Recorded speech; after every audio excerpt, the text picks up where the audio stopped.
Channel subscribe کر دیجیے گا اور بیل آئیکن کلک کر دیجیے گا تاکہ آئندہ ویڈیوز کی نوٹیفیکیشن آپ کو ملتے رہیں۔ سڑک پہ موٹر سائیکل چلاتے ہوئے اچانک ڈور اس کے گلے پہ پھر گئی۔ بس ایک ہی لمحہ لگا تھا، درد کی شدت سے اس کے ہاتھ ڈگمگا گئے اور تیز رفتار موٹر سائیکل سڑک پہ سلپ ہو کے گرتی چلی گئی۔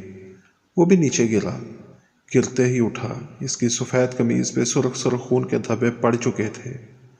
وہ خون دیکھ کے گھبرا گیا۔ گردن سے اس نے ڈور نکالنی چاہی تو گردن سے خون کا فوارہ پھوٹ پڑا اور اس کے کپڑوں کو رنگین کرتا چلا گیا۔ وہ نوجوان خون دیکھ کے گھبرا گیا۔ اس کے پاس لوگ بھاگتے چلے آئے۔ کسی کی سمجھ میں نہیں آ رہا تھا کہ وہ کیا کرے۔ خون تھا کہ سڑک کو بھی اس طرح رنگین کر رہا تھا جیسے کسی جانور کی قربانی کی گئی ہو۔ ایک شخص نے کپڑا لے کے اس کی گردن پہ لپیٹا، لیکن ذرا سی دیر میں اتنا خون نکل جانے کے باعث کمزوری کی وجہ سے وہ زمین پہ گر پڑا۔ لوگوں نے آپس میں مشورے شروع کر دیے کہ اب کیا کیا جائے۔ کسی نے 15 پہ کال کی، لیکن ان کے مشورے کرتے اور 15 کے آتے آتے بہت دیر ہو چکی تھی۔ وہ نوجوان 21 سالہ آصف تھا جو سمن آباد میں رہائش پذیر تھا۔ کچھ دیر پہلے گھر سے افطاری کا سامان لینے نکلا تھا۔ اسے کیا خبر تھی کہ یہ سفر اس کی زندگی کا آخری سفر ہوگا۔ یہ روزہ اس کا آخری روزہ ہوگا جس کی افطاری وہ نہیں کر پائے گا۔ اپنے والدین اور بہن بھائیوں کو ایک ایسا صدمہ دے جائے گا جو کئی سالوں تک ان کو خون کے آنسو رلاتا رہے گا۔ آخری وقت میں جب وہ سڑک پہ پڑا زندگی کا آخری سانس لے رہا ہوگا، اس کو اپنے والدین کا خیال آیا ہوگا جنہیں وہ شاید اب کبھی نہ دیکھ سکے۔ فلموں میں آخری لمحات کے گزرے ہوئے وقت کا فلیش بیک دکھاتے ہیں، لیکن حقیقت میں انسان کیا محسوس کرتا ہے یہ کسی کو نہیں پتا۔ اس کی کیا کیفیت ہوتی ہوگی کسی کو نہیں پتا۔ چند ہی لمحوں میں ایک جیتا جاگتا نوجوان مردہ جسم میں بدل گیا۔ سب حیران و پریشان اور افسردہ تھے۔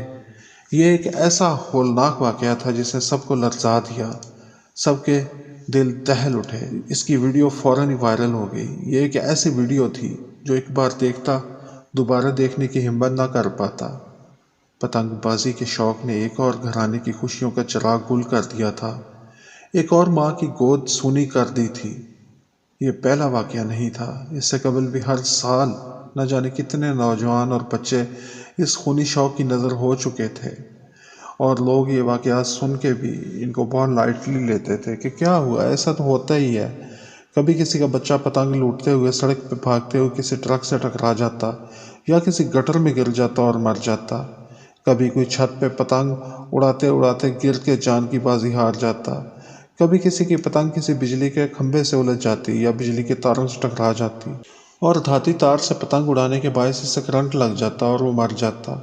ہر سال یہ خونی کھیل چلتا رہتا ہے۔ جب تک بسنت سادہ تھی، اس میں دھاتی تار اور کیمیکل ڈور استعمال نہیں ہوتی تھی، تب تک اس کی خون ریزی کم تھی۔ کبھی کبھار کوئی پتنگ لوٹتے ہوئے حادثے کا شکار ہو جاتا یا چھت سے گر جاتا، لیکن جب سے یہ دھاتی تار استعمال کیا جانے لگا ہے، اموات کی شرح کہیں زیادہ بڑھ چکی ہے۔ ہر ایک موت ایک خاندان کو تباہ کر جاتی ہے، اس لیے اس خونی شوق پہ بالآخر پابندی لگا دی گئی تھی۔ اس پابندی کے بعد پولیس کے جوان گلیوں میں گشت کرتے تھے۔ کوئی بھی پتنگ بازی کرتا نظر آ جاتا تو اسے پکڑ لیتے۔ محلے کی مساجد میں اعلان کیے جاتے کہ کوئی بھی پتنگ بازی کرتا ہوا پکڑا گیا تو اسے سزا دی جائے گی، جرمانہ بھی کیا جائے گا۔ پولیس والے بسنت کے دن موبائل میں گھومتے رہتے۔ ان کے پاس بڑی بڑی سیڑھیاں ہوتی تاکہ اگر گھر کے مکین دروازہ نہ کھولیں تو فوری طور پہ گلی سے ہی سیڑھی لگا کے وہ چھت پہ پہنچ جائیں اور اس بچے کو یا بڑے کو جو پتنگ اڑا رہا ہے گرفتار کر سکیں۔ کئی دفعہ ایسا ہوتا کہ بچے بھاگ جاتے تو بچوں کی بجائے وہ بڑوں کو پکڑ کے لے جاتے۔ ان گرفتاریوں پہ بھی لوگوں کو اعتراض ہوتا کہ ایسا کیوں کیا جاتا، یہ تو کہ بے ضرر سا شوق ہے۔ لیکن یہ شوق اب اتنا بے ضرر نہیں رہا جتنا کسی زمانے میں ہوتا تھا جب بسنت سادہ ترین تھی اور سادہ سی ڈور ہوتی تھی۔ لوگ اتنے جوش و خروش سے اسے نہیں مناتے تھے۔ بس کچھ لوگ کھلے میدانوں میں ہی پتنگ اڑایا کرتے اور بچے چھتوں پہ چڑھ جاتے۔ اس میں دھاتی تار کا استعمال نہیں کیا جاتا تھا، نہ ہی چھتوں پہ ڈیک لگا کے لوگوں کے آرام و سکون کو تہس نہس کیا جاتا تھا، نہ ہی لڑکے لڑکیاں اکٹھے چھتوں پہ ڈانس کرتے تھے اور نہ ہی شراب نوشی ہوتی تھی۔ اب بہت کچھ ایسا بسنت میں شامل کر دیا گیا تھا کہ جو مناسب نہیں تھا۔ اس پہ بڑھتے ہوئے جانی حادثات سوچنے پہ مجبور کر رہے تھے۔ ہم تھوڑے خود غرض ہو جاتے ہیں، ایسے قد کا واقعات رونما ہوتے ہیں تو پھر کیا ہوا؟ لیکن ذرا سوچئے، جس خاندان کا بچہ یا جوان پتنگ بازی کی وجہ سے موت کی آغوش میں چلا جائے تو اس پہ کیا گزرتی ہے؟ ایک لمحے کے لیے سوچ کے دیکھیں کہ یہ بچہ آپ کا ہوتا تو کیا ہوتا؟ پھر آپ ساری زندگی پتنگ بازی کی حمایت نہیں کریں گے۔ پتنگ بازی کے بعد پولیس والے بڑوں کے ساتھ ساتھ چھوٹے بچوں کو بھی پکڑنے لگے تھے۔ 6، 7، 10 سالہ بچے جب ہتھکڑی لگے تھانے جاتے اور ان کی تصاویر شائع ہوتی تو ان تصاویر کو دیکھ کے دل اڑتا تھا کہ مستقبل کے معمار جن کی ابھی اتنی عمر بھی نہیں ہوئی، چھوٹے چھوٹے سے معصوم بچے ہیں اور ان کو ہتھکڑیاں لگا کے دہشت گرد مجرموں کی طرح تھانوں میں رکھا جاتا ہے۔ اس پہ بھی میں نے لکھا تھا کہ ایسا نہیں ہونا چاہیے، لیکن اب لگتا ہے کہ ایسا ہونا ضروری تھا، اس لیے کہ سسٹم کو بدلنے کے لیے ضروری یہی ہے کہ بچوں کی سوچ کو بدلا جائے۔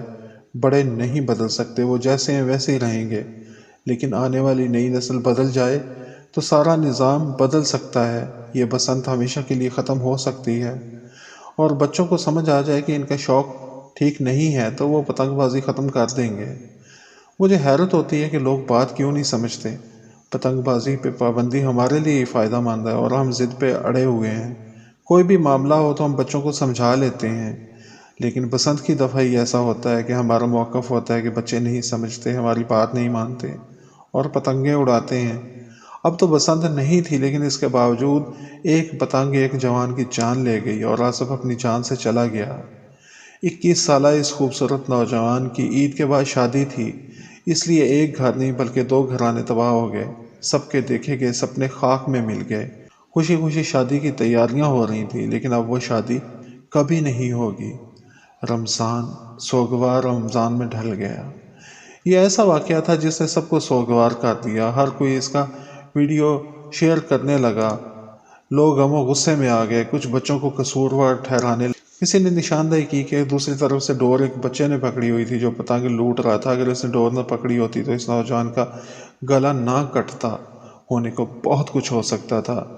اگر کچھ دیر بعد وہ اس سڑک سے گزرتا تو بچ جاتا، یا وہ فوراً بریک لگا دیتا تو بچ جاتا۔ بہت ساری وجوہات ہو سکتی تھیں، لیکن شاید اس کا وقت پورا ہو چکا تھا۔ ہمارا ایمان ہے کہ موت کا ایک دن معین ہے، لیکن اس کے باوجود جب ایسی نوجوان موت ہوتی ہے اور وہ بھی اچانک، تو دکھ تو بہت ہوتا ہے۔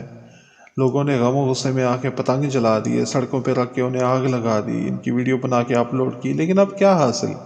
گئی ہوئی جان واپس نہیں آ سکتی۔ یہ واقعہ اس لیے بھی لوگوں نے زیادہ محسوس کیا کہ اس کی ویڈیو بن چکی تھی اور ویڈیو میں اس کے موت کے آخری مناظر بے حد کربناک تھے۔ لوگوں کے دلوں پہ اس کا اثر کب تک رہے گا؟ کب تک لوگ پتنگ بازی سے باز آئیں گے؟ کب تک؟ یہ حقیقت ہے کہ ہم ایک ڈھیٹ قوم بن چکے ہیں۔ تھوڑی بہت سزا یا جرمانے سے ہم نہیں ڈرتے، قانون شکنی میں ہمیں مزہ آتا ہے، اس لیے پتنگ بازی ختم نہیں ہو رہی۔ ایسے واقعات کے بعد تو دل کرتا ہے کہ پتنگ بازی کو ایک سنگین ترین جرم قرار دے دیا جائے اور اس پہ سختی سے عمل درآمد کیا جائے۔ کوئی ایسی سزا ہو کہ لوگ پتنگ بازی کو بھول ہی جائیں۔